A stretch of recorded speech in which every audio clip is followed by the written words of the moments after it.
اعوذ باللہ من الشیطان الرجیم، بسم اللہ الرحمن الرحیم۔ السلام علیکم۔ امید ہے کہ آپ خوش ہوں گے، اللہ آپ کو شاداب رکھے۔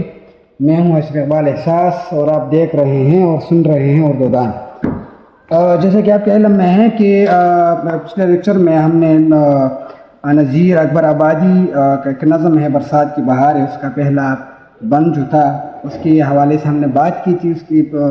اس میں جو صنعتیں استعمال کی گئی تھی یا اس کے جو مشکل الفاظ ہیں ان کی جو شرح تھی، اس حوالے سے تمام چیزیں میں نے بتائی تھی۔ آج ہم اسی نظم کا جو دوسرا بند ہے برسات کی بہار ہے، اس کی شرح اور اس میں جو مشکل چیزیں ہیں اس پر بحث کریں گے۔ تو آ جاتے ہیں بند نمبر 2 کی طرف۔ بند ہے: جنگل سب اپنے تن پہ ہریالی سج رہے ہیں، گل پھول جھاڑ بوٹے کر اپنی دھج رہے ہیں، بجلی چمک رہی ہے بادل گرج رہے ہیں، اللہ کے نقارے نوبت کے بج رہے ہیں، کیا کیا مچی ہے یارو برسات کی بہار۔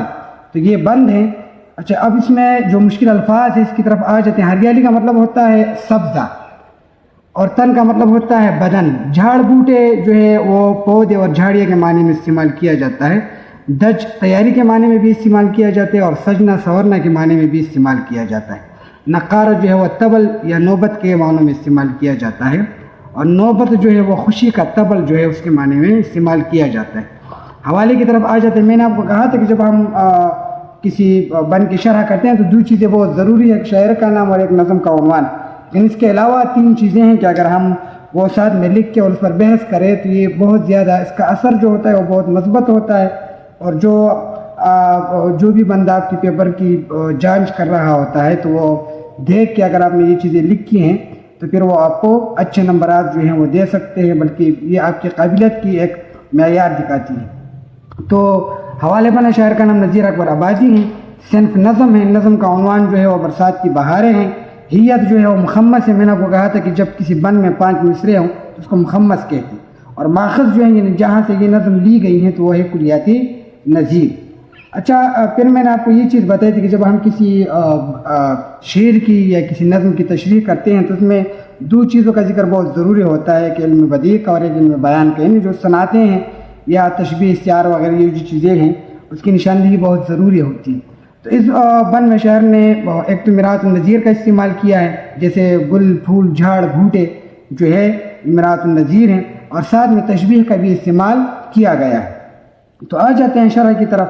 شاعر نے اس بند میں مرات النظیر کا استعمال کیا اور ساتھ ساتھ تشبیہ کا بھی استعمال کیا گیا ہے۔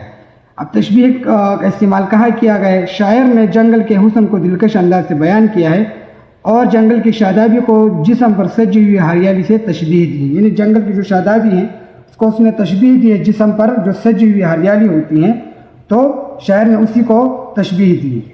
اچھا، پھر کیا کہتے ہیں کہ جنگل ایسے حسین اور سرسبز و شاداب نظر آ رہے ہیں جیسے جنگل نے اپنے جسم پر سبزے کو سجا لیا ہو۔ ابتدائی مصرے میں یہی چیز بتائی گئی ہے۔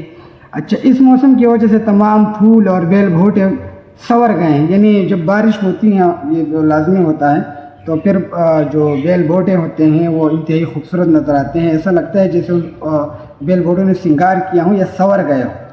چھوٹے چھوٹے پودوں نے بھی جیسے سنگار کر لیا ہوں۔ بجلی بھی چمک رہی ہیں۔ اچھا، بجلی چمک رہی ہیں، یہاں یہ والی بجلی نہیں ہے جو عام بجلی ہوتی ہیں، بلکہ یہ وہ بجلی ہیں جو بادل کے گرجنے سے جو ہے پیدا ہو جاتی ہیں، تو یہ وہ چمک کی بات ہو رہی ہے۔ بجلی بھی چمک رہی ہیں اور بادل بھی گرج رہے ہیں، اور بادلوں کا گرجنا ایسا ہے جیسے اللہ کی طرف سے اس کا پیغام سنانے کے لیے طبل بج رہا ہو۔ ان بادلوں کا گرجنا یوں ہے جیسے اللہ کا پیغام سنانے کے لیے طبل بج رہا ہو۔ اے دوستو، برسات کے موسم کی وجہ سے رونق ہی رونق ہے۔ دوستوں کے بعد یہ ندائیہ کا استعمال کیا گیا ہے۔ یہ یاد رکھیں کہ جب ہم دوستو لکھتے ہیں ایسے ہی تو پھر غنہ کے ساتھ لکھتے ہیں، لیکن جب ہم ندائیہ کا استعمال کرتے ہیں تو پھر اس میں غنہ لکھنے کی ضرورت نہیں ہوتی۔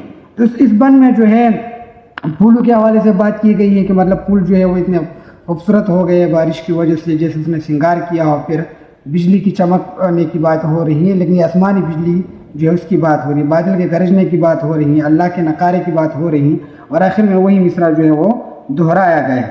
تو امید ہے کہ یہ شرح آپ کو سمجھ آ گئی ہوگی۔ جہاں مسئلہ ہو آپ کمنٹس میں پوچھ سکتے ہیں۔